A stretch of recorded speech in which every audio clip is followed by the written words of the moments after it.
Мои братья, хочу четко подчеркнуть тот момент, если у кого-то из присутствующих с этим братом были какие-то дела, например, этот брат был должен ему что-то в этом мире, выйдите вперед и скажите семье. На самом деле это не вопрос гордости, это вопрос права. На самом деле это сунна посланника, да благословит его Аллах и приветствует. Или если в свое время покойный подшутил над вами, или однажды задел вас каким-то словом, то простите его. Или если однажды между вами и ним произошло что-то, чем бы это ни было. Клянусь Аллахом, братья, это время и момент, когда мы полностью прощаем друг друга ради Аллаха. Если сейчас есть что-то, что принесет пользу этому брату, то это наши дуа, наше прощение его и прошение за него у Аллаха, чтобы он также простил его. Братья мои, как мы уже сказали прежде, сейчас мы пришли на могилу, на кладбище. С какой целью? Зачем вы здесь? Зачем мы здесь? Я начал видеть одни и те же лица в этом месте. Какой урок вы извлекли из последнего посещения? Что мы уносим домой, когда приходим к могиле? Мы пришли показать свои лица. Думаете, этому брату сейчас нужно, чтобы вы пришли просто показать лица? Брат, ты ходил? Да, альхамдулиллях, я сходил. Я показался в этот день. Нет, если вы здесь не для пользы, если вы здесь не для того, чтобы извлечь урок, не для того, чтобы изменить жизнь, тогда зачем вы здесь? Знаете, братья, много лет назад я был в Сирии. И я посетил одну из могил, одно из кладбищ. И на воротах кладбища была табличка, очень интересная табличка. И на табличке, которая висела перед входом на кладбище, говорилось, не удивляйтесь, это говорится от лица умерших. Там говорилось, не удивляйтесь нам. Вчера мы были как вы, но завтра вы станете такими, как мы. Не будьте шокированы, приходя сюда. Здесь не от чего шокироваться. И не надо жалеть брата, клянусь Аллахом. Не жалейте его, лучше пожалейте самих себя. Как вы проживаете жизнь? Как вы живете? Какой смысл нашего существования в этом мире, мои братья? Чтобы есть, развлекаться, красиво одеваться, носить дорогие часы, безумно водить машину? Вы правда думаете, что Аллах, пречист Он Всевышний, вы думаете, Он заскучал, ему нечего было делать? И Он создал людей, чтобы они проводили жизнь, соревнуясь между собой в этом? Вы правда думаете, что в этом смысл нашего существования? Или же пречистый Всевышний Аллах создал нас для чего-то куда более великого? Братья мои, жизнь это не шутка. Это не шутка, она была создана с определенной целью. И мы стоим здесь и видим много разбитых сердец. Отец, вероятно, стоит неподалеку. Но правда, спросите себя, сейчас, в этот момент, какая польза этому брату от дома? Какая польза этому брату ото всех денег в мире? Какой толк от AMG, от Lamborghini, как бы вы это ни называли? Какая сейчас ему польза от этого? Какая ему польза ото всей этой роскоши? Нет никакой пользы. Нет никакой пользы, неважно сколько нулей. Теперь от этого нет пользы. Из гранита у тебя будет дом или из бруса. Разделенная это будет постройка или совмещенная, сколько в ней чего. Теперь от этого никакой пользы, это ушло. Что есть жизнь этого мира, кроме как не обман? Это сон, иллюзия. Почему это сон? Потому что, чтобы поверить в сон, вы должны что? Вы должны спать. Али бин Абу Талиб сказал, вы спите. Придет смерть, и вы проснетесь. Эй, Хазрат! Где я сейчас? Слишком поздно, вы не можете вернуться назад. Знаете, братья, я про себя думаю. На самом деле, давайте поставим вопрос, я бросаю вызов каждому. Если бы вы могли поднять живым любого человека на этом кладбище, мусульманина или не мусульманина, если бы мы могли, давайте просто представим на минуту, что мы могли бы взять этого брата и поставить, и у него была бы всего минута жизни. Как вы думаете, как бы он провел ее? Что бы он делал в эту минуту? Мы смотрим и думаем, мне жаль этого брата. Опять же, не жалейте его. В исламе нет такого понятия несчастный случай. Он был еще так молод и так далее. Нет. Аллах решил, что он умрет еще за 50 тысяч лет. До сотворения небес и земли. На этой пуле уже было написано его имя, нравится вам это или нет. Этот день, это место, это местность. Все это по постановлению Всевышнего Пречистого Аллаха. Вопрос в том, как вы живете, как он жил, в каком положении он был, когда покидал этот мир. Как вы проживаете свою жизнь, братья мои? Сколько еще посещений, сколько еще напоминаний, смертей нам нужно увидеть, чтобы мы с вами проснулись, остановились и поняли. На что мы тратим свои жизни? На что? Для какой пользы? Итак, я спрашиваю, если мы возьмем его... Брат, как бы ты провел минуту? Только сейчас он поймет ценность 1 минуты, пречист Аллах. Теперь он познал ценность. Если бы я только мог дать всего $1 милостыни, я бы нашел это здесь. О Аллах, если бы я только мог сделать всего 1 земной поклон, всего 1, я бы нашел свет от этого земного поклона в своей могиле.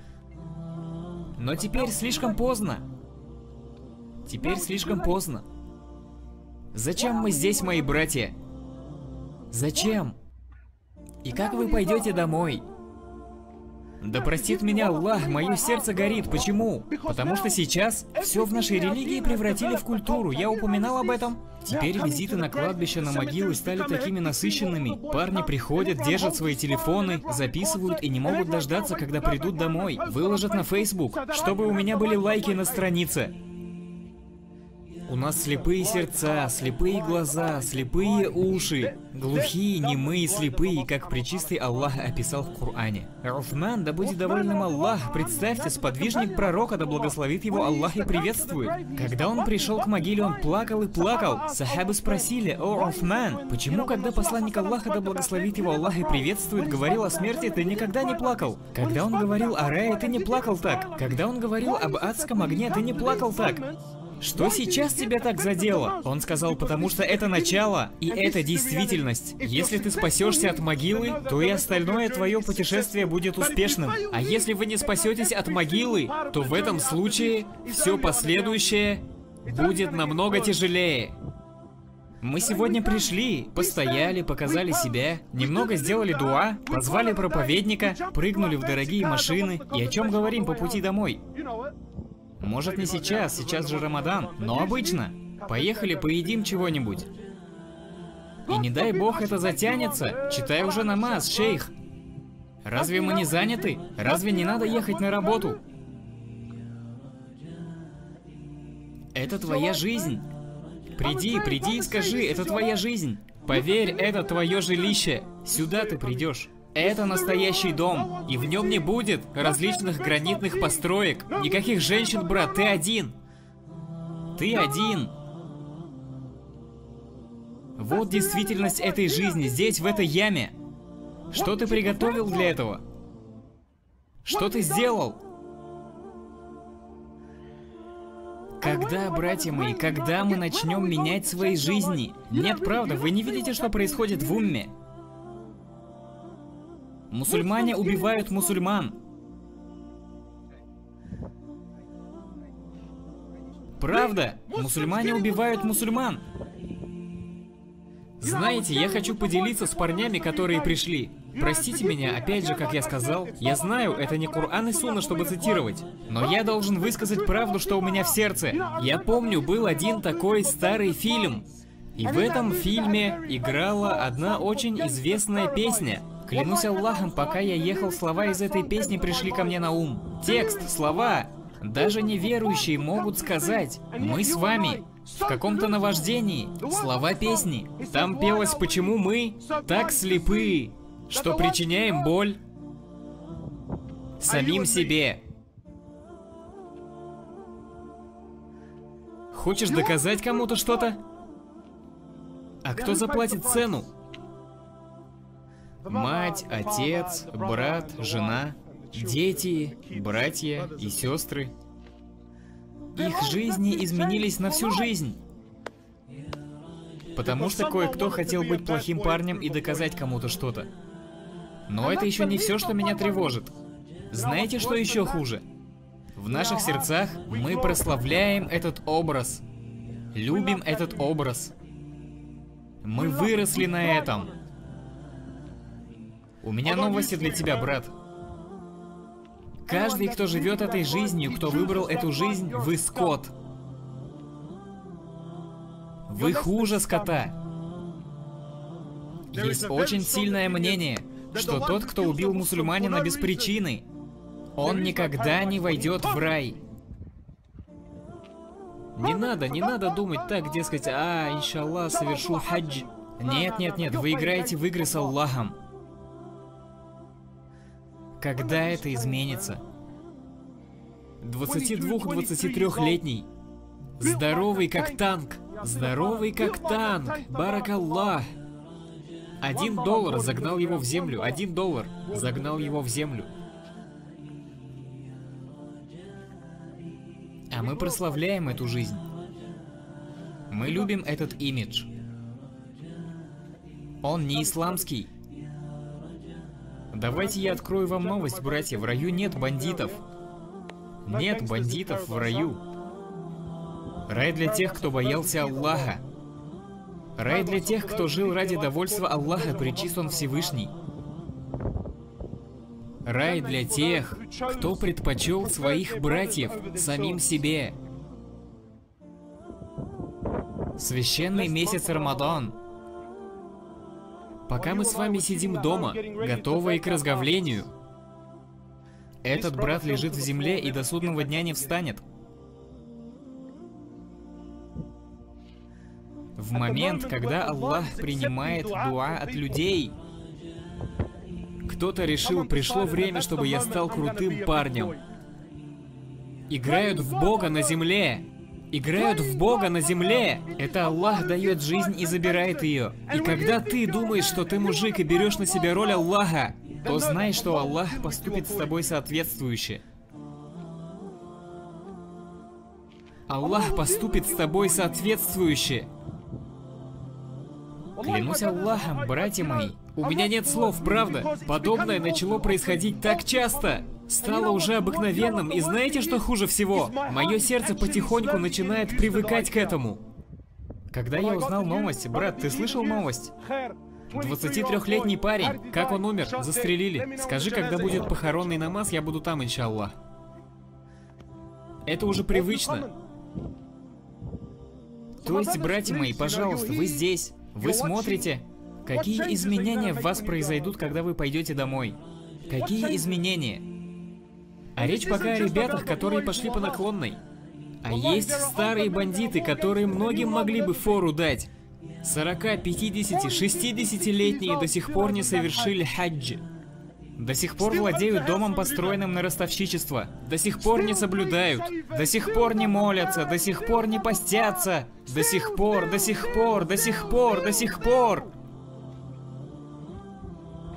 Куда вы катитесь по жизни, люди?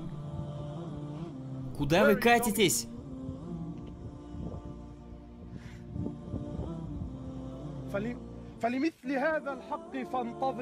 Всех вас ожидает эта действительность. Клянусь Аллахом, она приближается. Клянусь Аллахом, она приближается. Смерть не знает количества, не знает расы, не знает цвета. Когда Аллах говорит «забери его», смерть забирает его. И я снова спрашиваю вас, братья, как вы живете в этом мире? Я приведу мнение ученых и буду заканчивать. Знайте, мои братья, жизнь, которой вы выбрали жить, это то, как вы умрете. А то, как вы умрете, это то, как вы будете воскрешены. То есть, братья мои, спросите себя сейчас. Опять же, вопрос не в нем. Я хочу, чтобы каждый человек спросил себя сегодня. Есть ли вероятность, что я умру до ночи? Каждый скажет мне: конечно, брат, астагфируллах. О чем ты говоришь? Конечно, я могу умереть в любую минуту. Но вошла ли истина этих слов в сердце? Насколько мы познали действительность этих слов? Посмотрите на дела. Посмотрите на то, как вы живете. Что вы произносите своим языком, Аллах не смотрит на языки. Напротив, Аллах смотрит на дела, на то, что происходит. Иншаллах, шейх, еще какое-то время. Я просто хочу воспользоваться моментом, иншаллах, пожалуйста. То, как вы живете.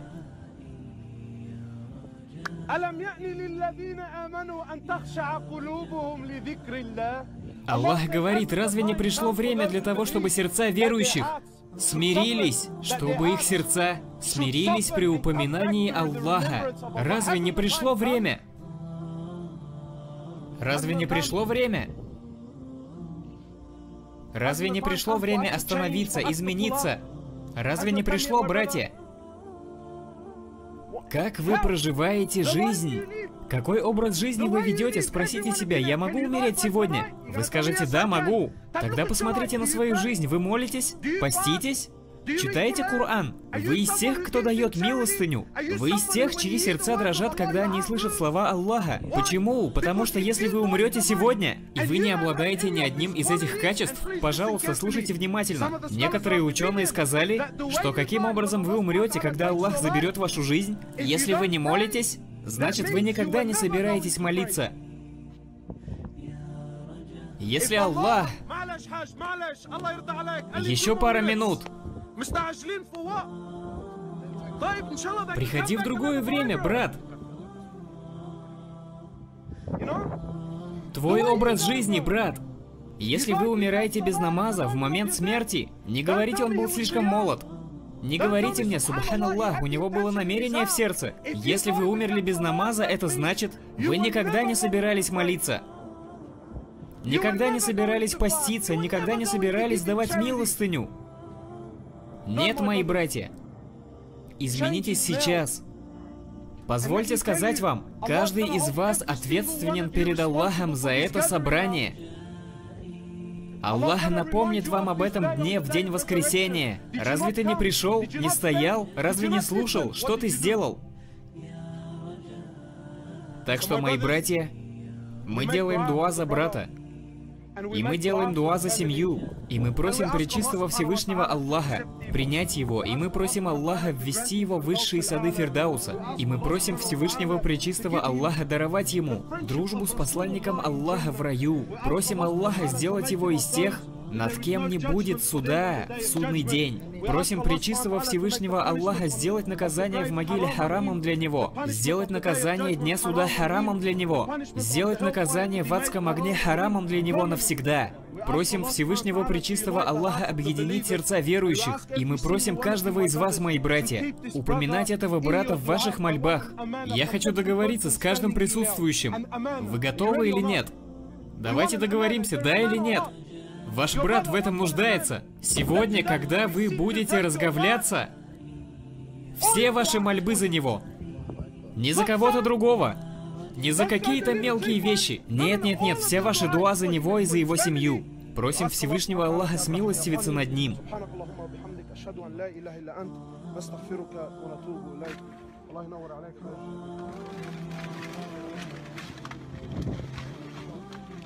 Братья, берите землю не из могил.